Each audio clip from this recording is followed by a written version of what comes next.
Lucas capítulo 8, versículos 1, 2 e 3 é o nosso texto de hoje. Diz assim: Aconteceu depois disso que Jesus andava de cidade em cidade, de aldeia em aldeia, pregando e anunciando o evangelho do reino de Deus.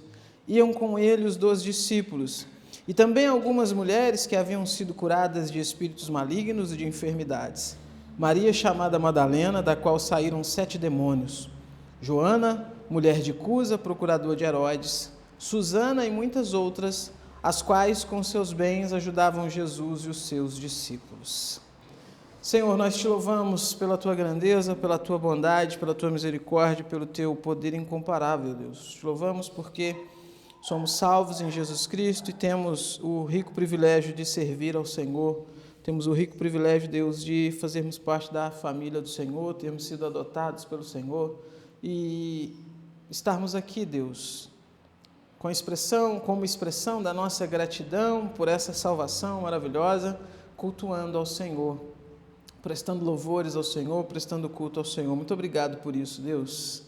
Muito obrigado, Senhor. Quantos, nesse momento, em algumas localidades, algumas regiões do nosso planeta, estão escondidos, não têm essa liberdade que nós temos, têm que se reunir, às vezes, de forma clandestina, mas louvamos ao Senhor porque nós temos, Deus, essa liberdade de estarmos aqui. Louvado seja o Senhor por isso, e a nossa oração é que assim continue sendo, Deus, enquanto o Senhor desejar.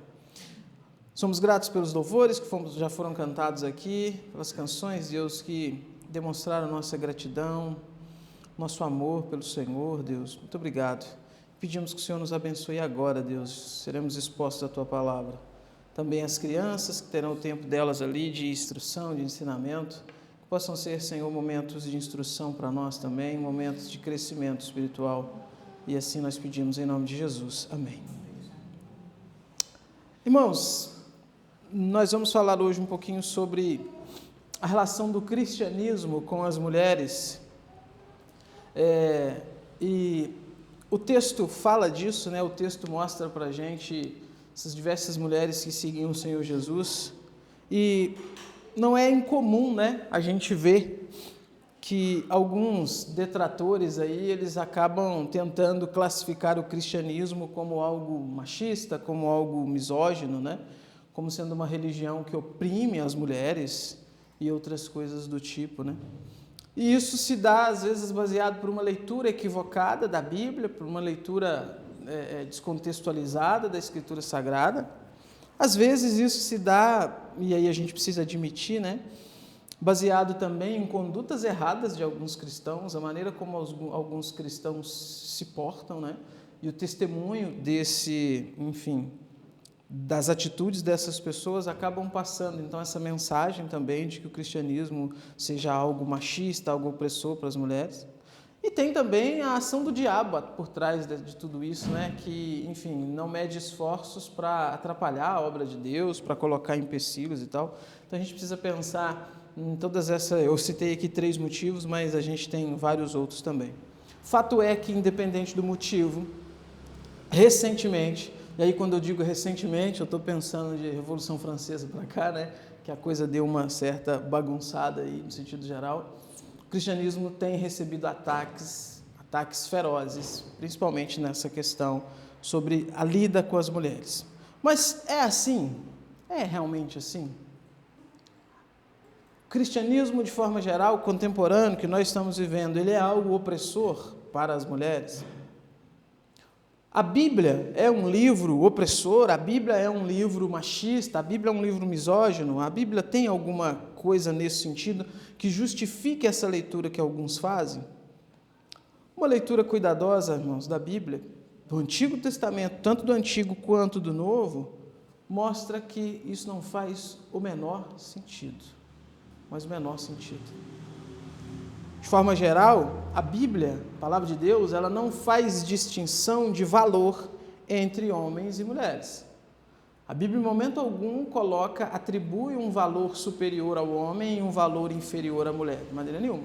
O que a Bíblia faz, como qualquer sociedade pensante e racional, é uma distinção de função, né? Isso aí está muito claro na Escritura Sagrada. E a gente não precisa nem ir longe. Se você olhar para a sua família, para a sua casa, para o contexto onde você vive, você já percebe que existe claramente uma distinção de funções entre homens e mulheres. E essa distinção, quando ela é feita, quando ela é observada de uma maneira equilibrada, ela contribui para o bem de homens e de mulheres. E a Bíblia traz essa visão, a Bíblia é fundamentada nisso, então, que uma distinção de funções não significa uma hierarquia de valores onde o homem, então, estaria acima e a mulher estaria abaixo. Ah, mas o Antigo Testamento tem passagem assim, assim, assim, tem passagem assim, assim. A gente precisa ler essas passagens dentro do seu devido contexto. E isso é uma grande, assim, isso é de grande importância. Eu tenho falado muito nisso, vocês já estão, assim, cansados de me ouvir falar disso, mas não tem problema, né? O meu papel é falar, então tudo bem. As pessoas não sabem ler. As pessoas não sabem ler. As pessoas leem uma narrativa lá na Bíblia e interpretam aquilo como sendo uma regra. A Bíblia está contando uma história, está contando algo que aconteceu, as pessoas, está vendo aqui, olha só o que aconteceu aqui, a Bíblia está validando isso. Não, criatura, a Bíblia está contando uma história. A gente tem outros livros e outros trechos da Bíblia que, ao invés de serem, então, apenas descritivos, eles são, sim, normativos. E aí eles, então, que regem a conduta de homens e mulheres dentro da sociedade cristã, dentro do ambiente cristão. Enfim, por exemplo, na passagem da semana passada que a gente viu, né? O que a gente teve? Vocês vão se lembrar. Você correu o olho rapidinho aí, no texto você vai ver. É daquela mulher pecadora que, em um ato de imensa gratidão, uma demonstração de gratidão ao Senhor Jesus por ter os seus pecados perdoados, ela vai até Jesus, ela entra naquele banquete, não foi convidada, mas também havia ali diversas pessoas que não foram convidadas. Eu falei para vocês do contexto ali, que era comum nesses banquetes terem espectadores, e ela estava ali, e de repente a gratidão dela por Deus era tão grande, a gratidão dela pelo que o Senhor Jesus fez por ela era tão grande, que ela pega aquele vaso então de perfume que ela tinha levado, ela vai até os pés do Senhor Jesus, as lágrimas dela, ela molham os pés do Senhor Jesus, ela seca com os seus cabelos e ela vai perfumar ali Jesus como uma demonstração de gratidão. O que Jesus fez? Sai daqui, mulher, não me toque, porque eu sou santo. Não, irmãos, não. Jesus fez o quê? Jesus ainda usou ela como exemplo para mostrar a atitude errada do fariseu, de Simão. Jesus a acolheu.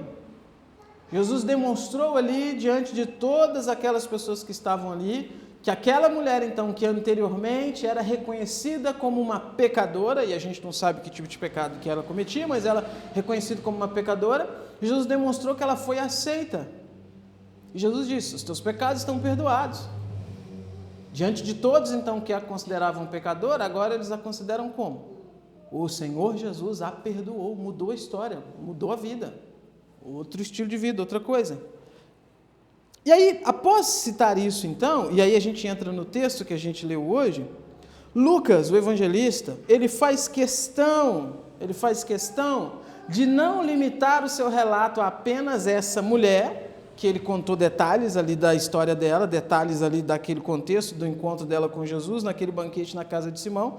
Ele não se limita apenas a isso, e ele vai mostrar para a gente, então, que haviam outras mulheres que acompanhavam o ministério do Senhor Jesus. E não era simplesmente um encontro esporádico que tinham com Jesus, ao ponto, sei lá, Jesus está pregando em algum lugar, de repente se juntava ali uma meia dúzia de mulheres, ouvia ele e depois voltava para os seus afazeres. Não, a linguagem de Lucas aqui é uma linguagem que demonstra continuidade, pelo menos nesse período do ministério do Senhor Jesus na Galileia, né?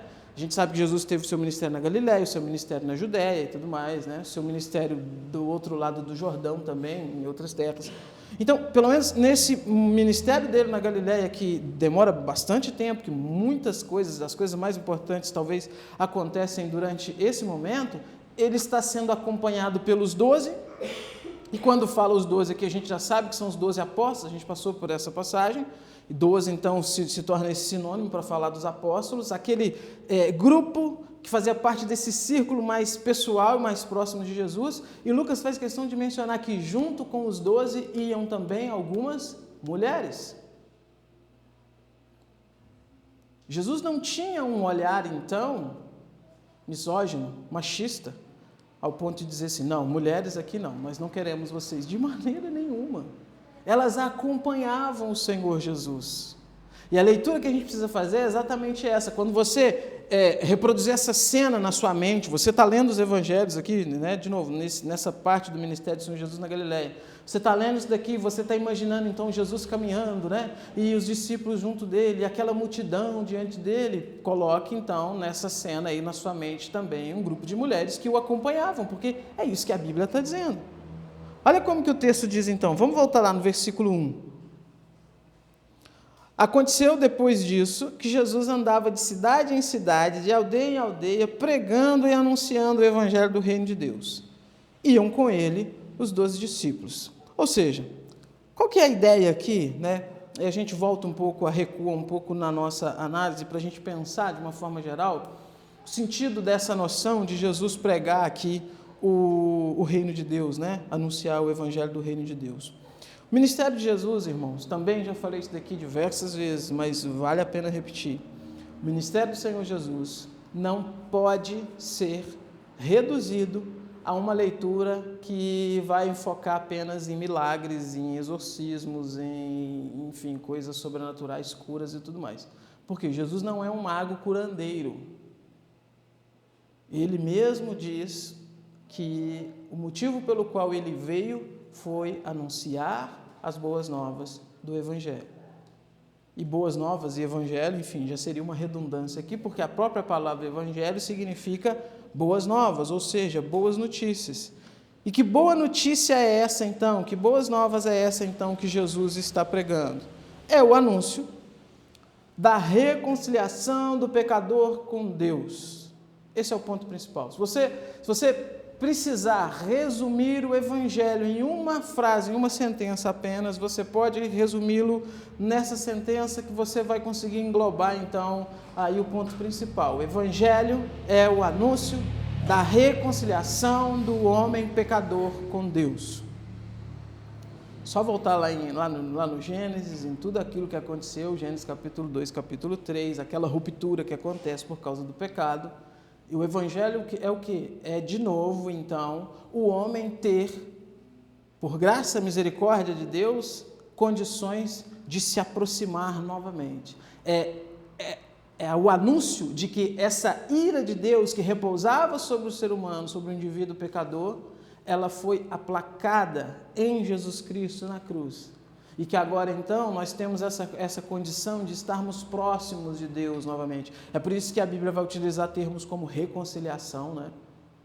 Ou seja, havia uma celeuma, havia aí uma ruptura, havia uma briga, havia uma separação. De um lado, um Deus santo, glorioso, poderoso. Do outro lado, um indivíduo pecador, miserável, depravado, desde o ventre materno, condenado ao inferno. Jesus vem e se coloca no meio. E ele se coloca no meio, exatamente, a palavra mediador aqui, ela, enfim, não teria uma palavra melhor. Por quê? O que Jesus faz?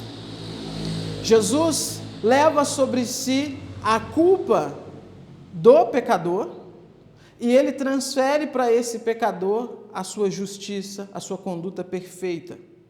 E aí, com Jesus sendo esse mediador, esse pecador, então, agora, ele tem contato novamente com Deus. Jesus pregava isso. A vinda de Jesus, a encarnação do Senhor Jesus, era para isso. Além disso, o Evangelho, o anúncio do Evangelho, o anúncio da chegada do reino de Deus, também implica em anunciar a vitória de Cristo sobre os poderes das trevas. Isso daqui é fantástico, irmãos, porque você vai se lembrar das suas leituras que você já fez da Bíblia, que quando Jesus ele tem contato com algum endemoniado, o demônio ou a legião, ele sempre tem uma postura de derrota diante do Senhor Jesus. Você vai se lembrar, por exemplo, de uma passagem onde Jesus, né, lá em Gadara, que era uma região que ficava a leste ali do Jordão, a Bíblia conta de um rapaz que as pessoas tentaram de tudo para contê-lo, chegaram a amarrar ele em correntes, chegaram a tentar prender ele de todas as formas e não dava certo, ele quebrava aquelas correntes, se machucava as pessoas ao ponto de estar vivendo lá de fora da cidade em cavernas. Era assim, sabe, um terror para a região, um terror, algo terrível, algo amedrontador. Imagina, você prende o camarada com uma corrente, ele quebra a corrente, você vai fazer o quê, né? Não tinha arma naquela época, não tinha, né, de fogo pelo menos, né? Quer dizer, insegurança, medo, todo mundo morrendo de medo daquele homem. Quando Jesus se aproxima, qual que é a postura aqueles demônios que haviam possuído aquele homem? Eles reconhecem Jesus como sendo o Filho de Deus. Eles reconhecem a condição deles de perdido e de condenados. É quando eles dizem, ó Filho de Deus, por acaso você veio nos condenar ou nos perder, né? É assim que a Revista Corrigida traz, antes do tempo? Ou seja, eles sabem que eles já estão julgados, já estão condenados, já estão derrotados e que existe um momento onde eles serão lançados nesse tormento eterno. Mateus 24, o Senhor Jesus vai dizer do inferno que foi preparado para o diabo e seus anjos, mas diferente da cultura popular, o diabo não está lá ainda, né, com aquele caldeirão e cozinhando as pessoas e tudo mais, isso é ficção, ainda não está lá. Quando tem aquele encontro lá com o Senhor no livro de Jó, o Senhor pergunta, de onde vens? Ele não fala, eu estou vindo lá do quinto dos infernos, não. Eu venho de rodear a terra e passear por ela. Por quê? Porque é aí onde eles estão. A Bíblia fala sobre as potestades do ar e tudo mais, né? Estão por aí. E eles sabem que vai chegar um momento onde eles não terão mais essa liberdade e serão, enfim, condenados. Só que a perda dessa liberdade, ela começa na encarnação do Senhor Jesus. Quando o Senhor Jesus encarna e vem aqui na terra e começa a andar e começa a pregar e anunciar o reino de Deus, ao mesmo tempo que ele está anunciando, então, a reconciliação do pecador com Deus, ele está anunciando, os demônios estão derrotados, as forças das trevas estão derrotadas. Aqueles, então, que comandavam aí as nações e comandavam esse mundo estão destronados. Então, tem esse aspecto também no ministério do Senhor Jesus, na pregação do Senhor Jesus, no anúncio que o Senhor Jesus está fazendo. Além disso, irmãos, além desse anúncio, então, também dessa vitória, nós temos também implícito aqui, e incluído também nessa mensagem do reino que o Senhor Jesus pregava, o cumprimento das profecias que anunciavam a chegada do rei Davi, ou do descendente de Davi, né? Aquele que cumpriria a promessa que o Senhor fez lá para Davi, de que Davi teria um descendente que se assentaria no trono para sempre. É Jesus que está ali, é Jesus que vem cumprir isso. Enfim, né? Os fariseus não entenderam, os saduceus não entenderam, precisou de um cego, né? Bartimeu, entender e gritar a todos os pulmões, né? Jesus, filho de Davi, tem misericórdia de mim. Enfim, os mistérios de Deus, né? As maneiras misteriosas que Deus age. Mas isso também estava implícito na pregação do Senhor Jesus.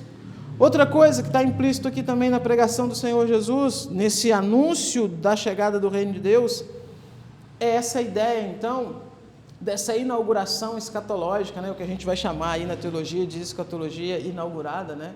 Ou seja, o fim dos tempos começou, a consumação de todas as coisas começou. Começa ali, né, na plenitude dos tempos, com a encarnação do Senhor Jesus. Então, por que eu estou citando tudo isso daqui? É para vocês terem em mente que é tanta coisa incluída no Evangelho, no anúncio do Evangelho, que reduzir Jesus, então, a simplesmente andar por aí sem rumo, sem paradeiro, simplesmente curando aqueles que apareciam na beira do caminho, é uma leitura equivocada da Bíblia Sagrada, é uma leitura equivocada dos Evangelhos. E era isso que Jesus fazia, então. Jesus agora está ali com os 12 apóstolos, Jesus está com mais alguns discípulos, né? De novo, eu falei que os 12 são um círculo mais íntimo, mas tem mais pessoas, algumas mulheres também, e ele está anunciando isso, ele está pregando isso. Em um momento ele para e fala sobre uma coisa, em outro momento ele para e prega sobre outra coisa, mas tudo isso está incluído aí na mensagem do Senhor Jesus. E aí a gente volta de novo para o outro ponto que a gente precisa entender, então, que é a noção de que as mulheres o estão acompanhando. elas não foram, em momento algum, impedidas de participarem do anúncio da chegada do reino de Deus, da proclamação do Evangelho, da pregação do Evangelho. Elas estavam ali presentes, Jesus está pregando, Jesus está caminhando, e elas estão ali presentes. Agora, vamos lá no versículo 2, olha o que diz o 2.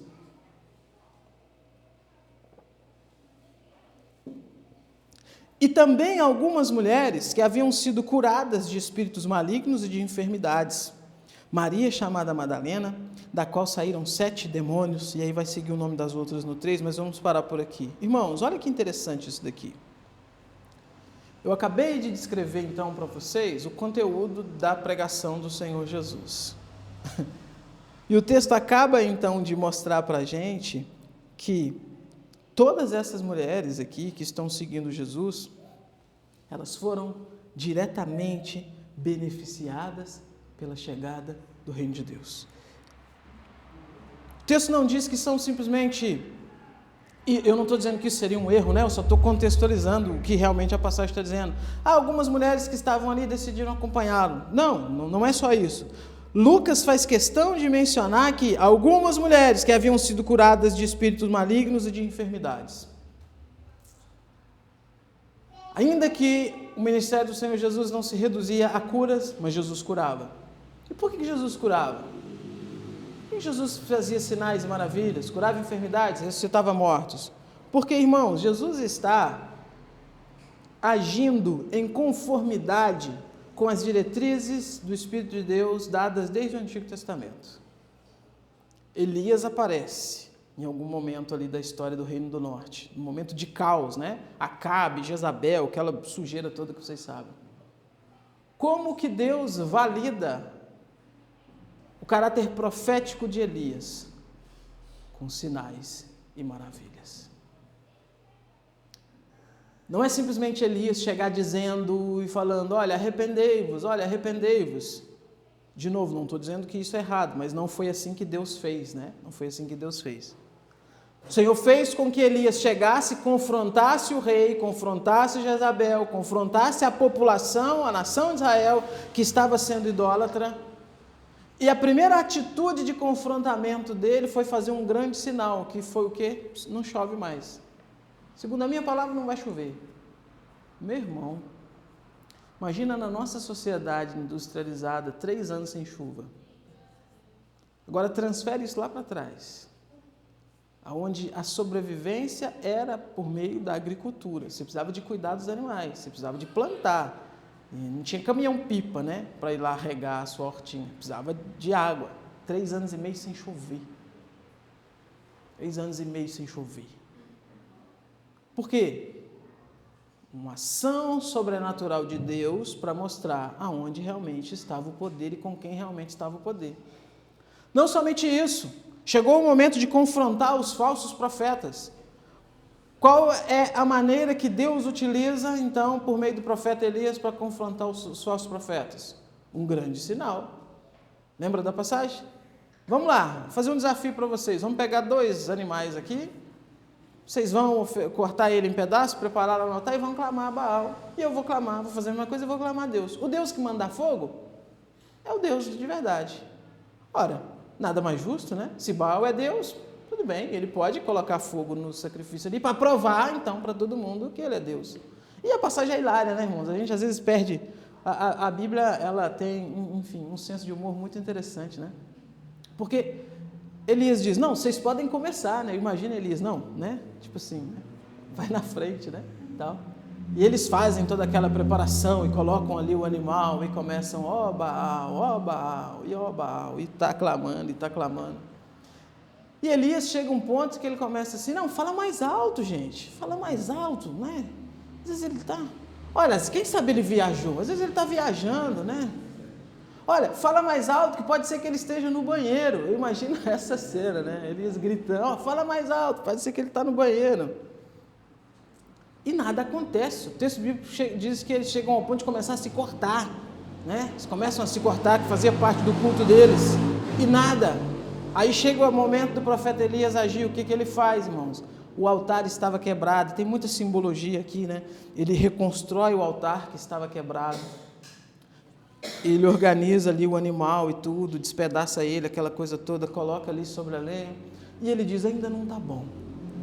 Cava uma valeta em volta do altar, né? E imagina os profetas de Baal pensando, o que esse cara está fazendo, né? E aí ele faz, traz água, molha. Você precisa de água, ele precisa de fogo, ele está mandando jogar água. Aí ele faz, traz mais. E o texto bíblico diz que colocaram tanta água ao ponto daquela valeta que ele fez em volta do altar ficar cheia de água. E aí ele ora, Senhor, Deus dos nossos pais, né? Responde com fogo para provar que tu és Deus. Na hora, aquela água vira gasolina, pega fogo, consome tudo. E a sociedade inteira, o povo todo que está ali em volta, tem diante dos seus olhos a comprovação de que o Deus de Israel é o Deus verdadeiro e Baal não é Deus verdadeiro. Então, perceba, o Senhor Jesus, ele vem fazendo sinais e maravilhas, a exemplo dos profetas, para evidenciar, então, que ele é, assim como os profetas foram, e todos acreditavam nos profetas, um enviado de Deus. É por isso, então, que ele faz milagres, é por isso que ele faz curas e maravilhas, é por isso que ele age nesse sobrenatural. E aqui, voltando ao nosso texto aqui, então, o texto está mostrando para a gente que dessas mulheres que seguiam Jesus aqui, todas elas haviam sido diretamente beneficiadas pelo ministério do Senhor Jesus. Porque Lucas faz questão de mencionar, haviam sido curadas de espíritos malignos e de enfermidades. Foram mulheres, então, que quando tiveram contato com o Senhor Jesus, tinham alguma doença, o Senhor Jesus curou. Algumas estavam possuídas por espíritos malignos, o Senhor Jesus as libertou. O exemplo que o Lucas cita aqui é o de Maria Madalena, da qual saíram 7 demônios. Irmãos, existe muito misticismo em torno de Maria Madalena, né? Vocês sabem disso. Dan Brown que o diga, né? Mas enfim, não inventou aquilo, né? Então, tudo bem. Vai queimar um pouquinho menos, mas vai queimar do mesmo jeito. Se não se converter, obviamente, né, gente? É claro, né? É claro, tem esse porém, né? Claro. Mas veja, qual que é esse misticismo que existe em torno de Maria Madalena? Maria Madalena, alguns dizem, é essa pecadora que ungiu os pés do Senhor Jesus. Não é. O texto não diz isso. Maria Madalena era aquela pecadora lá de João 8 que foi pega em adultério. O texto não diz isso. O que o texto diz para a gente sobre Maria Madalena é que era alguém que o Senhor Jesus a libertou de 7 demônios. Irmãos, imagina o sofrimento dessa mulher. Imagina o quanto que essa mulher viveu, o texto não diz quanto tempo, mas o quanto que ela foi atormentada. Olha, tem muito teatro por aí, né? Muito teatro por aí. Você pega esses pastores televisivos aí, você vê que eles fazem muita besteira, muito teatro em torno dessa questão de possessão demoníaca. Mas possessão demoníaca é verdade, acontece. E é uma coisa assim tão grave, tão séria, tão assustadora, que eu acho que se um desses pastores da televisão aí se deparassem com alguém possuído de verdade, ia acontecer igual lá no livro de Atos dos Apóstolos. Iam apanhar, perder a roupa e ter que sair fugido. Porque banalizam uma coisa que é grave, uma coisa que é séria. E olha, nem todas as possessões são da mesma forma, nem sempre o demônio pega a pessoa e faz ela estribuchar no chão e mudar a voz, aquela coisa toda. Às vezes é um sofrimento constante, uma dor constante, uma vida presa na miséria, na tristeza, no sofrimento, na dor, só em coisas ruins. E precisa realmente de uma ação sobrenatural de Deus para levar à libertação. Nem sempre alguém possuído vai ser igual ao gadareno, com uma força sobrenatural, quebrando correntes. Às vezes a pessoa é aquela pessoa aparentemente mais mansa possível, mas que está oprimida, está realmente passando por um problema grave como esse aqui. Então a gente não pode cair nessa ideia dramatizada dos filmes e das séries e dessas igrejas malucas e imaginar que possessão é tudo do mesmo jeito. E é aí que está a grande questão. É aí que está a grande questão.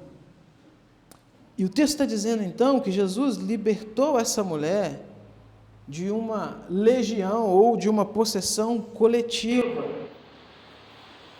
E olha, o mais bonito de tudo, o mais belo de tudo, é que Jesus a encontra em algum momento, o texto não dá detalhes, mas a liberta. Como resultado, o que ela faz? Ela quer seguir Jesus. Ela quer ir com ele.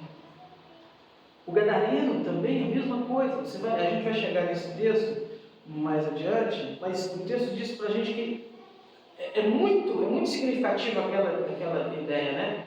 Que quando as pessoas da cidade chegaram onde Jesus estava, elas viram um homem assentado diante de Jesus. Por que Lucas faz questão de mencionar que ele estava ali assentado diante de Jesus? Porque isso era uma coisa incomum para aquele indivíduo.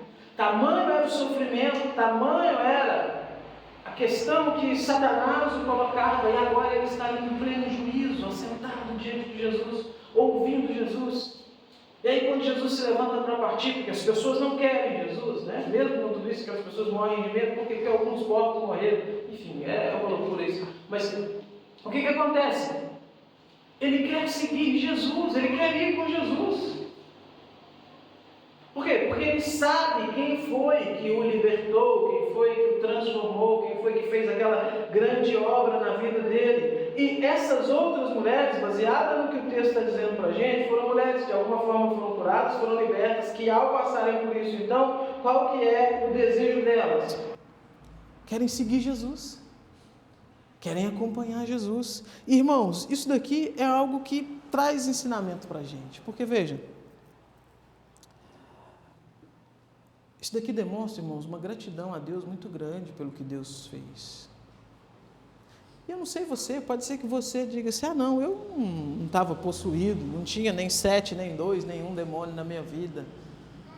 Eu estava assim assado. Mas, olha, independente da situação, ao encontrar Jesus, você recebeu vida eterna.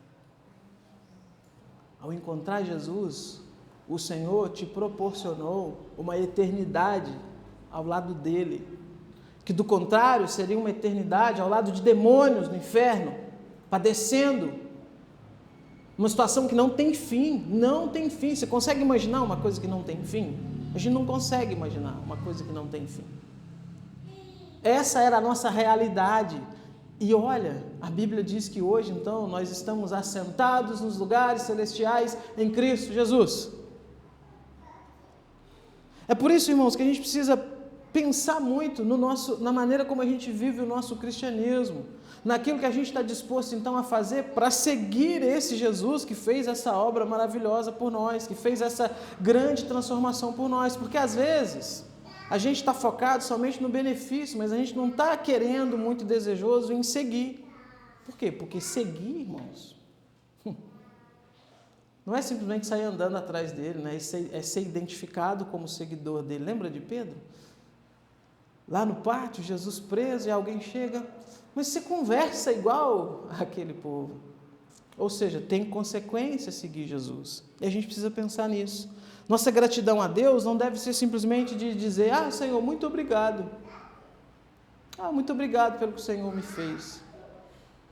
Nossa gratidão a Deus, irmãos, tem que envolver desejo de segui-lo, desejo de ser discípulo, desejo de caminhar com Ele, desejo de ir atrás, desejo de fazer parte desse círculo mais íntimo. Não, tem 12 que seguem Ele, então vai ter 13, porque eu vou ser um seguidor também. Tem homens ali que estão seguindo Ele, é uma mulher, então vai ter mulheres também, porque eu também quero segui-lo, porque olha a grande coisa que Ele fez na minha vida. É isso que está acontecendo aqui.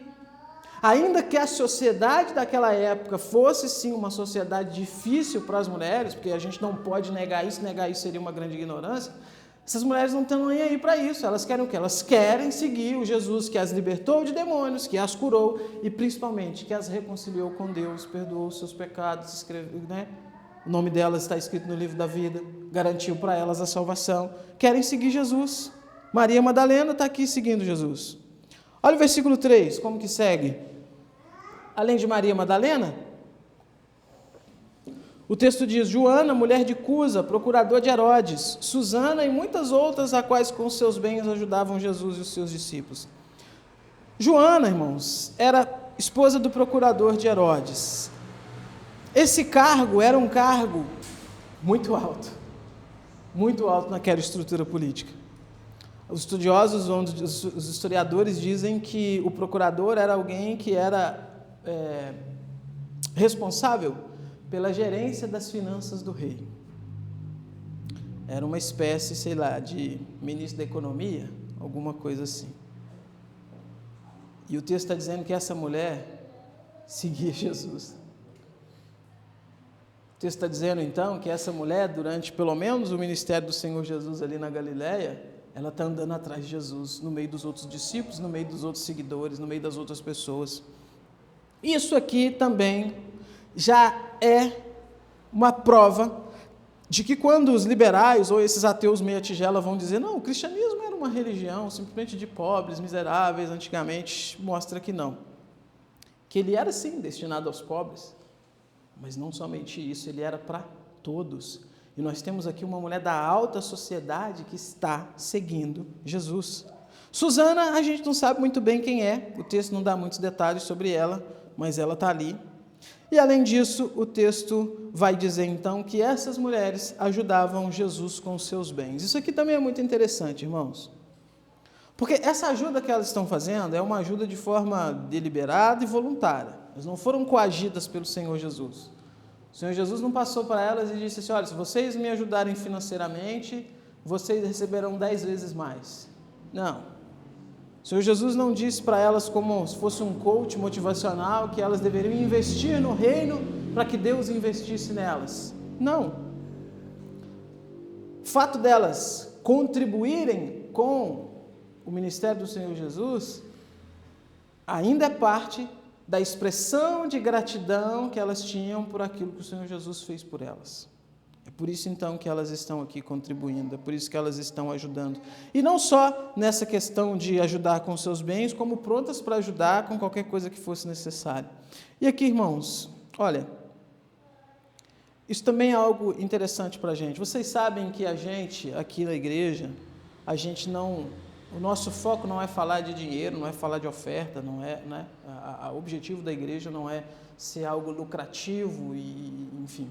E a gente nunca vai vir aqui e vai trazer para vocês, olha, vocês precisam contribuir e ajudar, porque vocês fazendo isso, Deus vai fazer por vocês e tudo mais. Não é troca. Não é troca, irmãos. Não é uma troca com Deus, né? Aquela ilustração que eu gosto de dizer, onde você dá o primeiro passo em direção a Deus, Deus dá outro em sua direção e tudo mais. De maneira nenhuma. Não é um investimento que você está fazendo em algum título, né? De acordo com que você contribui com 10, aí daqui a pouco você pega 100. Não, você vai contribuir com 10, vai ficar sem os seus 10. É isso que vai acontecer. Você vai contribuir com 50, vai ficar sem os seus 50. Mas a Bíblia não fala que Deus vai dar 10 vezes mais? Mas continua lendo o versículo. A vida eterna. 100 vezes mais ali no texto é a vida eterna. É óbvio que Deus te abençoa, é óbvio. É óbvio que o Senhor, Ele faz a sua casa, a sua mesa prosperar, é óbvio. Isso aí é óbvio, mas não é porque Deus está trocando com você, Ele não precisa de nada. Você acha que você pode dar alguma coisa para Deus, para você fazer Deus? Não, já que você está me dando isso daqui, poxa, eu estou em dívida com você, poxa, vou ter que pagar minha dívida. Não, esquece, isso não existe. As contribuições que a gente faz, elas devem ser baseadas. Lembra do que Paulo fala em 2 Coríntios 9? Sobre contribuir com o quê? Alegria. Alegria. Proporcionalidade, ou seja, se você ganha 100, você não vai contribuir com 90, porque é desproporcional, né? Está muito acima dessa ideia de proporção. Você vai contribuir proporcionalmente, você vai contribuir também periodicamente, existe uma certa periodicidade para que as coisas se mantenham, mas isso tem que ser fruto de um coração grato, de um coração que entende que a obra de Deus precisa continuar e que para ela continuar você precisa contribuir. É isso, ponto. Vai ficar rico? Contribuindo com a igreja? Não. Trabalhe, estude, invista direito seu dinheiro, meça aí, né, como dizia lá na roça, água com fubá e tudo mais. Pode ser que Deus te enriqueça, mas por contribuir com a igreja? Não, irmãos. Não. Deus nunca prometeu isso. E quem está prometendo isso aí está mentindo, está interessado só no dinheiro dos outros. A Bíblia não promete isso. A Bíblia, ela fala sim sobre contribuição, sim, mas ela sempre trabalha a contribuição em contextos semelhantes a esse aqui, dessas mulheres, olha. caminhavam com Jesus, seguiam Jesus, foram beneficiados por Jesus e estão contribuindo com Jesus naquilo que podem para que o ministério continue, para que as coisas continuem. É isso. E assim vai continuar sendo. Que Deus nos abençoe a sempre continuar nessa visão. Aí, para a gente finalizar então, irmãos, o texto ainda vai dizer, e muitas outras, né? E aí, enfim, ele cita essa aqui pelo nome, mas ele faz questão de mostrar que tem muitas outras. Agora, para a gente caminhar para o final, vamos pensar aqui comigo de uma forma mais ampla, na Bíblia, na relação da Bíblia com a mulher. Eu quero que a gente pense, só para entender se realmente existe algum respaldo, algum tipo de verdade nessa noção de que a Bíblia oprime, de que a Bíblia e tal, enfim, é ruim para as mulheres. A gente precisa começar pensando e fazendo uma comparação entre a Escritura Sagrada, o povo de Deus, o povo da aliança de Deus, ali desde o Israel do Antigo Testamento, e comparar isso com os outros povos que tiveram contato com Israel, que existiam junto com Israel ali, para a gente entender o que está melhor, né? Qual que é a diferença entre uns e outros. Então, por exemplo, se você pega aquelas culturas ali, egípcia, persa, babilônia, os caldeus, né? Os sírios, os assírios, os gregos, os romanos, todos esses povos que tiveram contato com o povo de Deus, eles tinham uma maneira de lidar e de tratar as mulheres totalmente oposta do que você vê em Israel. Mas totalmente oposta. Você pode pegar aí o historiador, o antropólogo que for, se ele for honesto, ele vai reconhecer que a maneira como a nação de Israel, baseado na lei de Deus, lidava com as mulheres, era muito superior à maneira como as outras culturas lidavam com as mulheres. Muito superior. Eu quero trazer alguns exemplos aqui. Por exemplo, você pega a atuação das mulheres, né? As mulheres nessas outras culturas, o papel delas se reduzia a uma questão puramente instrumental e utilitária. Os gregos tinham as mulheres, o grego com a cultura grega com a mulher, ou é 8 ou é 80, né? Ou ele coloca a mulher num patamar assim divinizado, ou ele joga ela numa situação quase que como um lixo, né? Ao ponto de você ter grande parte da cultura grega utilizando as mulheres simplesmente para reprodução. Os gregos, a homossexualidade na cultura grega era uma coisa assim, colocava qualquer parada gay aí no Brasil hoje no bolso. Promiscuidade era uma coisa sem tamanho. Mas havia ainda aquela estrutura que vem desde lá de trás, enfim, que precisava, então, reprodução. Para o império continuar, precisava reproduzir, precisava ter outras pessoas. Eles, então, usavam as mulheres na relação sexual simplesmente para que elas tivessem filhos, mas o sexo, do ponto de vista do prazer, era feito com outros homens. Você pega Alexandre o Grande, né? Enfim, era uma pessoa que é louvada aí, enfim, pelos seus avanços militares, pelas coisas que fez, aos 28 anos, dominou o mundo conhecido todo, né? Mas Alexandre o Grande era uma figura deplorável do ponto de vista moral e tudo mais. Não era alguém a ser imitado, muito pelo contrário. E outros mais. Os filósofos aí gregos, né? Sócrates e tudo mais, todos envolvidos nisso. As mulheres, então, para eles, o papel era utilitário. Era quase como uma barriga de aluguel. Agora, havia algumas... Em todas essas culturas, né, havia alguns contextos onde as mulheres se envolviam na religião. Tinha lá algumas sacerdotisas, tinha lá algumas coisas, mas, irmãos, na sua grande maioria, essas sacerdotisas desses tempos pagãos, elas eram prostitutas cultuais. Eu não sei se você sabe o que significa isso. Ao mesmo tempo que ser uma prostituta cultual era considerado uma honra naquela sociedade maluca, para a mulher em si, era uma coisa terrível. Porque, veja, o ofício que essas prostitutas cultuais exerciam era o sexo litúrgico, se é assim que pode se dizer. Ou seja, o momento de culto deles, o momento religioso deles, era um momento regado por orgias, por relações sexuais em grupo, em conjunto e tal. aonde as mulheres, então, que eram as servas dos deuses lá, sacerdotisa de Apolo, sacerdotisa de outros deuses, elas eram utilizadas como prostitutas para que gerassem prazer nos homens que vinham ali para cultuar aqueles deuses. Imagina um contexto, então, desse, onde uma mulher, naquela época, estava lá no templo do deus Apolo, enfim, Apolo não, porque Apolo era gay, mas, enfim, outro deus qualquer. Eram vários homens. Eram relações sexuais seguidas.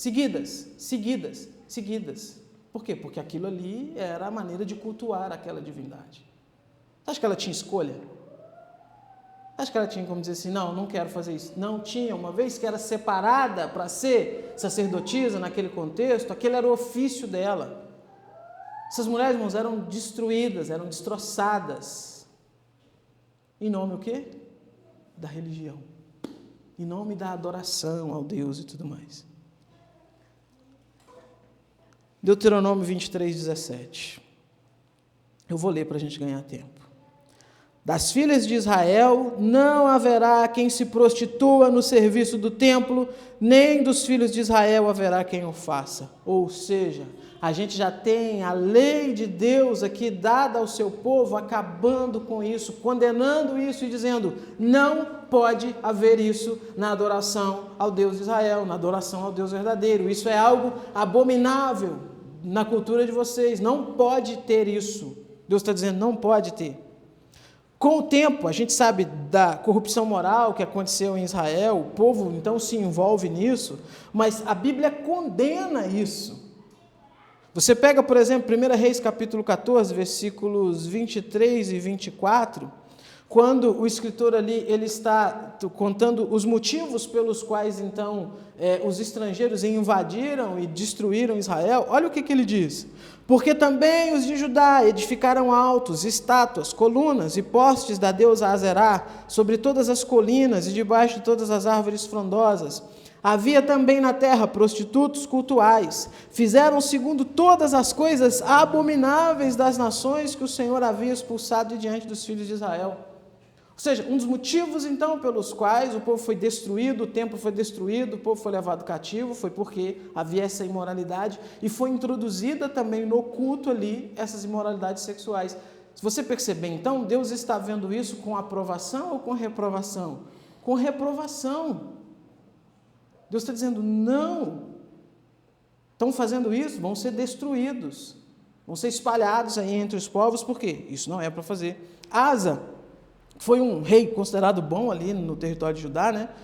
1 Reis capítulo 15, versículo 11 e 2, o texto diz assim, olha, Asa fez o que era reto aos olhos do Senhor, como Davi seu pai, porque tirou da terra os prostitutos cultuais e removeu todos os ídolos que seus pais fizeram. Ou seja, uma das coisas que caracterizam esse rei como um rei bom foi que ele acabou com essa prática que havia sido introduzida de forma errada e desobediente a Deus ali no território de Israel. Então veja, meu ponto aqui não é que eu quero abordar a história de Israel e Judá antigo, mas eu quero mostrar que desde o judaísmo antigo havia então um trato diferenciado em relação às mulheres no que tange, pelo menos aqui, a questão religiosa. Deus não exigiu que suas filhas se submetessem a isso. Pelo contrário, Ele proibiu isso. E aí então, quando você vê o ateu, o crítico da Bíblia, louvando as outras culturas, dizendo, não, porque os fenícios, né, com aquele ar de intelectualidade, bobagem, besteira, está olhando a coisa de uma forma míope, não está enxergando o todo, está atacando o cristianismo e a Bíblia por pura ignorância, porque um olhar cuidadoso mostra que para uma mulher, naquele contexto, se você pudesse perguntar assim, onde você prefere viver? Onde você quer morar? Aqui em Israel? Ou, sei lá na Babilônia, na Fenícia? Israel era o local mais seguro, mais confortável, de maior liberdade. Os evangelhos, eu citei esse exemplo do Antigo Testamento, os evangelhos. Quando a gente chega no Novo Testamento, irmãos, figuras femininas, elas saltam das páginas da Bíblia Sagrada. Não no sentido utilitário, não no sentido instrumental, mas saltam das páginas da Bíblia Sagrada agindo com influência, apoiando, agindo com conselhos, agindo com instruções e muito mais. Por exemplo, maior figura feminina do Novo Testamento, Maria, mãe de Jesus. Fascinante, irmãos, o papel que a Bíblia coloca Maria. Santa? Com certeza, com certeza. Não no modo católico de ver, mas no modo bíblico de enxergar a coisa. Santa porque foi santificada, né? E tudo mais, assim como todos os outros. Mas é uma mulher que recebe de Deus uma grande missão e acata essa missão com prazer, né? Onde que Maria foi oprimida? Onde? Onde que Maria foi abusada? Onde? Local nenhum, irmãos. É claro que a gente não cai naquela falácia católica absurda de dizer que o anjo foi pedir permissão a Maria, né? A teologia católica diz isso. Um dos pontos deles é mostrar que quando ela diz, aqui está a serva do Senhor, que assim aconteça comigo o que você falou, é ela dando o sim dela para Deus. Isso não existe porque Deus não foi pedir permissão, o anjo foi anunciar, né? O anjo foi anunciar. E veja, essa resposta dela não é de aprovação, porque foi pedido a opinião dela, foi pedido para ela, enfim, dizer sim ou não, mas foi uma frase que demonstra a alegria dela por ter sido escolhida por Deus para uma missão tão importante, para algo tão glorioso. Ela está alegre, ela está desejosa de que se cumpra aquilo então que Deus disse. Aí a gente tem Isabel, que aparece nos evangelhos como uma figura também muito importante. Profetiza Ana, lembra lá do templo, quando o Senhor Jesus é levado para ser apresentado, tem lá Simeão e tem Ana, e Ana é alguém reconhecido na nação de Israel naquele momento como uma grande profetisa, e profetiza ali coisas grandes a respeito do Senhor Jesus. A lida de Jesus, Jesus ressuscita o filho de uma viúva, restabelece para aquela viúva ali a segurança financeira, a subsistência da família, a vida de viúva não era fácil naquela época, não tinha pensão, não tinha nada disso, né? Essa pecadora que a gente viu na semana passada também, é um trato totalmente cordial de Jesus. As várias mulheres citadas no nosso texto hoje, nós temos a pregação do Evangelho no território samaritano, começando com uma mulher, lá em João 4, lembra do encontro de Jesus com a mulher samaritana? Quando Jesus encontra com aquela mulher, irmão, Jesus não diz para ela assim, não, chama lá algum homem para eu conversar, porque você não tem capacidade, você, como é a crítica que fazem ao cristianismo, de maneira nenhuma, Jesus conversa com ela. Na verdade, Jesus se dirige a ela de forma intencional. E você percebe que era uma mulher que conhecia de profecias, tinha algum conhecimento religioso. Ela não fala, não, tipo assim, ó, né, o que está acontecendo? Ela discute com Jesus, ela argumenta com Jesus. Capítulo 15 de Lucas, quando a gente vê aquela sessão das parábolas do reino, na ilustração da dracma perdida, o personagem principal que Jesus utiliza é uma mulher. Não podia ter utilizado um homem? A ilustração não ia dar a mesma? Alguém que perdeu uma dracma e encontrou e fica feliz. Podia ser um homem, uma criança, um menino. Jesus usa uma mulher. Por quê? Porque elas são tidas em alta conta também por o Senhor Jesus. Outra coisa, Jesus proíbe o repúdio à esposa, que nada mais era uma prática, enfim, nefasta que tinha naquele contexto, que o homem simplesmente abandonava a mulher, mas não dava um documento legal demonstrando que havia feito uma separação do casamento. Ele simplesmente abandonava ela, legalmente continuava com ela no papel, o que a impedia de seguir a vida dela. Jesus proíbe isso, Jesus condena isso. Ou seja, né? Jesus vai louvar a viúva pobre por sua oferta generosa e de coração. Jesus utiliza aquela mulher como um exemplo. Na morte de Jesus, os discípulos fogem, né? Prisão de Jesus, todo mundo foge, né? Pedro, Senhor, eu vou contigo aonde for. Vai não, Pedro. Fugiu. As mulheres estão lá, aos pés da cruz. As primeiras a verem o Jesus ressuscitado são mulheres. Não deixaram o medo dominar e fizeram de tudo para na primeira hora do dia irem até o sepulcro para poder ungir o corpo de Jesus com os perfumes, como era costume fazer um sepultamento. Não deu tempo de fazer na sexta-feira porque a noite chegou, né? E o Shabá começa na sexta-noite, então não podia fazer nada no sábado. Esperaram, imagina a ansiedade, a preocupação em dar a Jesus ali um sepultamento digno. Os discípulos estão nem aí para isso, eles estão com medo, estão trancados, escondidos. Elas estão lá e são as primeiras a presenciarem a ressurreição do Senhor Jesus. E aqui são só alguns exemplos nos evangelhos, irmãos. Atos dos Apóstolos. As mulheres estão presentes de uma forma impressionante no livro de Atos. Maria, mãe de Jesus, é citada. Lídia, uma vendedora de púrpura lá de Tiatira, se tornou uma das primeiras convertidas da cidade de Filipos. Priscila, esposa de Áquila, às vezes o texto chama de Prisca, dependendo da sua tradução. E é interessante a construção do texto, porque na maioria das vezes o texto não diz Áquila e Priscila, o texto diz Priscila e Áquila.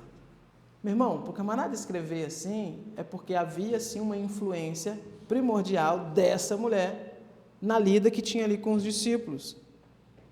E ela é citada diversas vezes, Atos capítulo 18, versículo 2, versículo 18, versículo 26, Romanos, ela é citada, 1 Coríntios, 2 Timóteo, ela é citada. Evangelista Filipe, a Bíblia diz que ele tinha 4 filhas que eram profetisas, atuavam na área de instrução e de ensino ali de alguma forma. Dorcas, que foi ressuscitada, também conhecida como Tabita. O texto não simplesmente conta que ela foi ressuscitada, mas o texto faz questão de dizer que era uma discípula ali em Jope, que era reconhecida pelas suas boas ações, pela sua caridade, ao ponto de que as pessoas ficaram grandemente comovidas quando ela morreu e foram até Pedro para que Pedro orasse, e ela foi ressuscitada. E diversas outras que não são colocadas pelo nome. Ou seja, isso está mostrando para a gente um papel não de segundo plano, não de abandono, não de opressão, mas um papel de atuação ali junto com outros homens na lida do Evangelho. E para fechar, Romanos capítulo 16. Capítulo 16 de Romanos, ele é uma pérola, porque é um capítulo onde Paulo está concluindo a carta, está finalizando, e ele vai enviar saudações ali na carta a diversas pessoas, Imagina, está escrevendo uma carta e ele quer fazer agradecimentos e tudo mais. E olha como que ele diz, eu vou ler também para a gente ganhar tempo, o nosso horário já foi. Romanos 16, 3. Ele começa: saudai Priscila e Áquila, meus cooperadores em Cristo Jesus. Priscila citada aqui. Os quais pela minha vida arriscaram sua própria cabeça, e isso lhes agradeço, não somente eu, mas também todas as igrejas dos gentios. Saudai igualmente a igreja que se reúne na casa deles, ou seja, a casa deles, então, era um local de reunião ali, que tinha sido estabelecida uma igreja. Saudai, meu querido Epêneto, primícia da Ásia para Cristo. Saudai Maria, que muito trabalhou por vós. Que Maria é essa? Não sabemos. Era uma mulher que chamava Maria. Tá bom assim.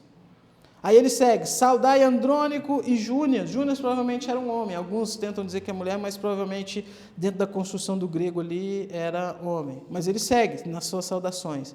Lá no versículo 12, saudai Trifena e Trifosa, que não tem como, não perceber o quanto que esse nome é interessante, Trifena e Trifosa. Fica a dica aí para vocês, então, se quiserem. Mas ele segue, olha, as quais trabalharam no Senhor, ou seja, estão atuantes no Senhor. Saudai a estimada Pérside, que também muito trabalhou no Senhor. Saudai Rufo, eleito no Senhor, e igualmente sua mãe, que também tem sido mãe para mim. Versículo 15, saudai Filólogo, Júnia, Nereu e sua irmã Olímpias, e todos os santos que se reúnem com eles. Saudai-vos uns aos outros com ósculo santo. Todas as igrejas de Cristo vos saúdam. Percebe, irmãos? Ele está mostrando mulheres ativas, mulheres reconhecidas, mulheres em papéis que foram papéis importantes, ao ponto do apóstolo Paulo se lembrar de cada uma delas por nome e de citá-las aqui num agradecimento que ele está fazendo, reconhecer a atitude delas, reconhecer a ação delas. Ah, mas isso aí é Paulo, Isso aí é Paulo. O cristianismo, de forma geral, não é assim com as mulheres. Aí a gente precisa fazer uma distinção entre o que a Bíblia ensina e como que as pessoas estão seguindo. Se estão seguindo errado, não é culpa da Bíblia, a Bíblia ensina certo. Aí não é uma questão que tem que brigar com a Bíblia, tem que sim instruir quem está agindo errado para que tenha uma atitude correta. Não é problema da Bíblia. Porque veja, Efésios capítulo 5, versículo 25, Paulo diz assim: maridos, que cada um de vocês ame sua esposa como também Cristo amou a igreja e se entregou por ela. Irmãos, isso aqui para a gente parece um simples texto de orientação de casamento, mas não é. Naquele contexto, romano, do Império Romano, a vida da esposa pertencia ao marido. Se o marido em algum momento desagradasse da esposa e quisesse que ela fosse morta, era direito legal dele, o Estado dava para ele esse direito. Assim como dava para ele direito sobre os filhos também. Os filhos poderiam ser mortos a qualquer momento se o pai quisesse, assim também a esposa. O que o apóstolo Paulo está dizendo para aquela cultura, então, assim, que o homem tinha liberdade de matar a sua esposa a qualquer momento? Ele está dizendo, vocês não. Vocês ao contrário. Exemplo de vocês não é Nero, é Jesus. E o que Jesus fez com a esposa dele, que é a igreja? Deu a vida dele por ela. Então vocês têm que amar a esposa de vocês igual Jesus amou a dele. E como que foi a maior prova de amor de Jesus pela igreja? Dando a vida por ela. Qual é a sua maior prova de amor pela sua esposa? Protegendo, guardando. E se possível, meu irmão, entra na frente da bala. Fica tranquilo. O perigo é com a gente. A responsabilidade é nossa, irmãos. A responsabilidade é nossa. Isso é um mandamento. Veja, isso não é uma questão assim, mas também não é assim, isso era cultural. Não, isso é mandamento. Segurança da família é nossa responsabilidade. Dentro do cristianismo, então, que é acusado de oprimir as mulheres ficam sob a proteção do marido. Eu falo, né? Deu um barulho de madrugada em casa, é com a gente. Se vira, casou, ué. É com a gente. Vai precisar ser submetido a uma situação de perigo? Somos nós. Há um momento de dificuldade na casa, um momento de dificuldade na família. A família está passando por uma dificuldade, passando um aperto, falta de comida. A prioridade é dela e das crianças. É isso que a Bíblia diz, é isso que é ser um marido, sabe? Eu fico vendo o pessoal fazendo aí, nós vamos fazer aqui um simpósio sobre o homem cristão, e o protótipo de homem cristão para eles é um barbudo de camisa xadrez e bota. Não, irmãos, nada contra isso, eu também tenho barba, também uso camisa xadrez e também uso bota. Mas a gente não pode reduzir a isso, porque isso aí só não é ser bíblico.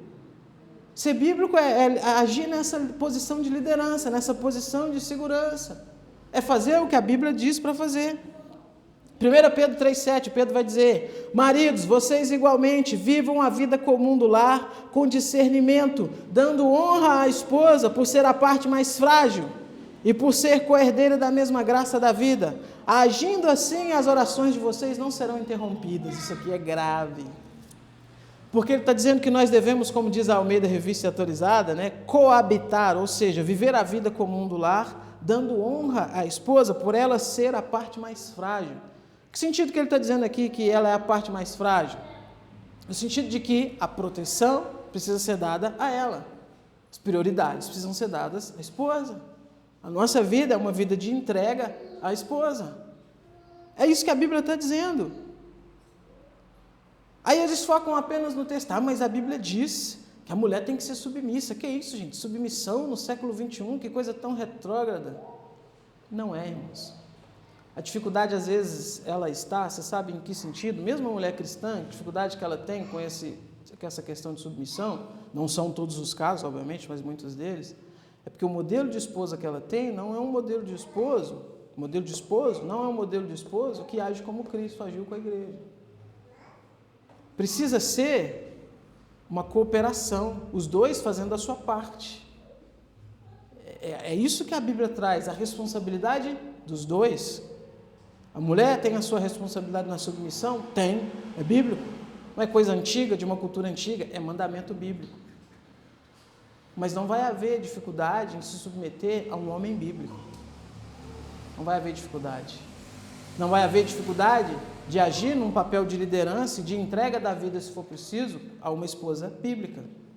O problema é que a gente vê muitos casos onde o marido não quer ser bíblico, a mulher não quer ser bíblica, e ele, sem ser bíblico, ele quer cobrar submissão, e ela, sem ser bíblica, ela quer cobrar proteção. E vira o quê? Guerra. Todo o tempo. E aí a gente vai cair nesses discursos aí. A Bíblia é isso, a Bíblia é assado. Conclusão que a gente chega, irmãos, é que a Bíblia, de forma alguma, ela oprime as mulheres. De maneira nenhuma. Uma interpretação correta das Escrituras, ela evidencia a importância que as mulheres têm. A grande importância que as mulheres têm na vida cristã.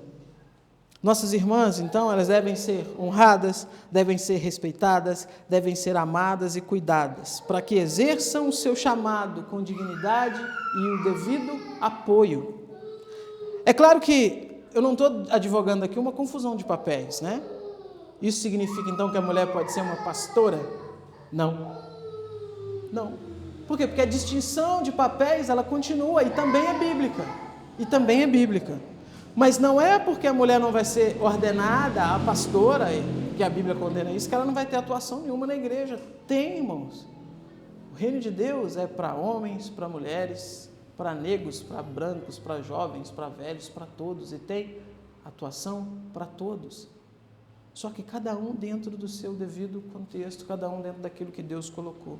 A gente não pode, por uma ideia equivocada de atuação, confundir aquilo que a Bíblia traz. Então, não, o cristianismo não oprime as mulheres, o cristianismo, muito pelo contrário. Ele é o sistema religioso e, por que não dizer, social, que mais protege, mais beneficia, mais dá segurança, mais dá liberdade para as mulheres. Se está acontecendo erros por parte de cristãos, não é problema da Bíblia, nem problema do cristianismo. É problema de uma coisinha chamada pecado. Por isso que existe comunidade, igreja. Para que nós, enquanto irmãos, a gente se ajude, a gente se apoie, a gente se corrija, se exorte, né, uns aos outros, como a Bíblia diz, para que as coisas de Deus caminhem como deve ser, como a Bíblia ordena. Vamos orar?